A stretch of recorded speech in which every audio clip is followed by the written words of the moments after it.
آئین کے ساتھ وہ تو آپ 26ویں کی بات کر رہے ہیں، وہ 26 اب 27ویں آ گئی.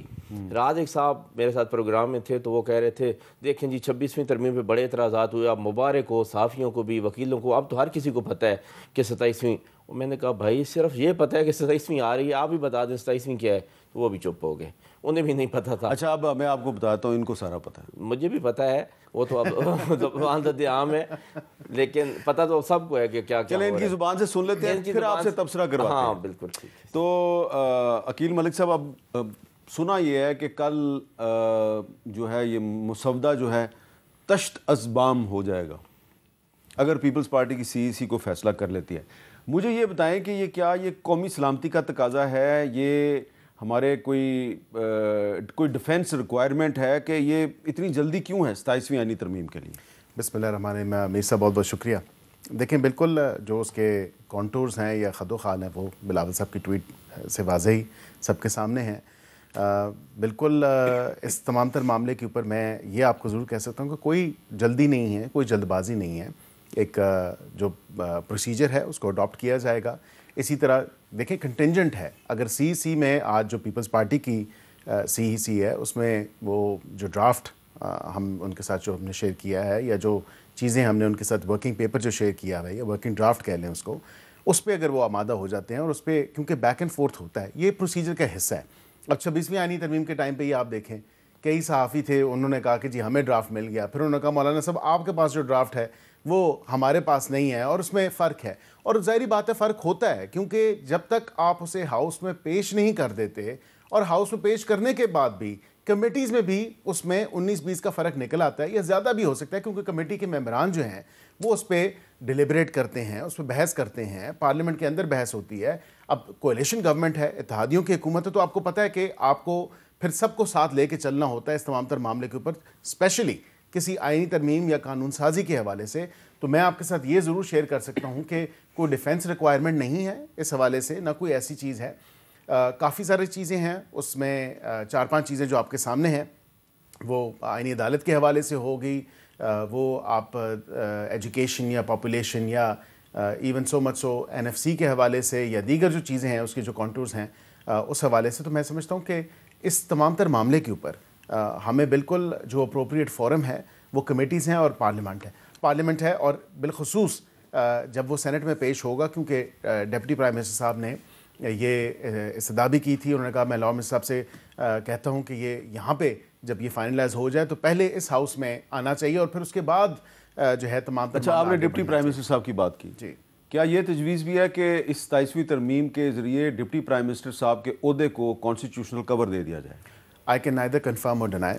اس کا مطلب ہے کہ ہے وہ آئے گا تو وہ سامنے آ جائے گا. اس کا میں نے مطلب یہ لیا ہے کہ کیونکہ اسحاق ڈار صاحب ڈپٹی پرائم منسٹر ہیں اور بڑے ایکٹیو ہیں اور ان کا جو عہدہ ہے اس کی کوئی کانسٹیٹیوشنل حیثیت نہیں ہے، تو یہ ضروری ہے، یہ تقاضا ہے قومی سلامتی کا کہ وہ اتنے قومی سلامتی کے معاملات جو ہیں وہ نپٹا رہے ہیں بطور فارم منسٹر بھی، تو ان کے عہدے کو کانسٹیٹیوشنل کور ملنا چاہیے. آپ نے تو کہا نہ میں اس کو کنفرم کرتا ہوں ڈینائی کرتا ہوں، لیکن یہ بتائیں کہ آرٹیکل 243 جو ہے اس میں چیف آف ڈیفنس سٹاف کے عہدے کی کوئی تجویز ہے؟ دیکھیں میں یہ نیشنل سیکیورٹی کے معاملات ہیں، اس پہ میں یہاں پہ نیشنل ٹی وی پہ بیٹھ کے یا ٹی وی پہ بیٹھ کے اس پہ ڈیلیبریشن یا کوئی کسی قسم کا ڈسکورس ہو یا اس کے اوپر بحث ہونا شروع ہو جائے. میں آپ کو یہ ضرور بتا سکتا ہوں کہ کچھ ریکننگ کہہ لیں یا کچھ ادراک یہ بنیان مرصوص اور مارکہ حق کے بعد الحمدللہ ہوا اور ایک کوہیژن کی ضرورت ہے. اور میں سمجھتا ہوں کہ جو کوہیژن اور یہ کوارڈینیشن جو ایک کوارڈینیٹڈ اپروچ ہے وہ آج کی جو سچویشن ہے وہ ڈیمانڈ کرتی ہے اور اس کو اسی حوالے سے ہی دیکھنا چاہیے.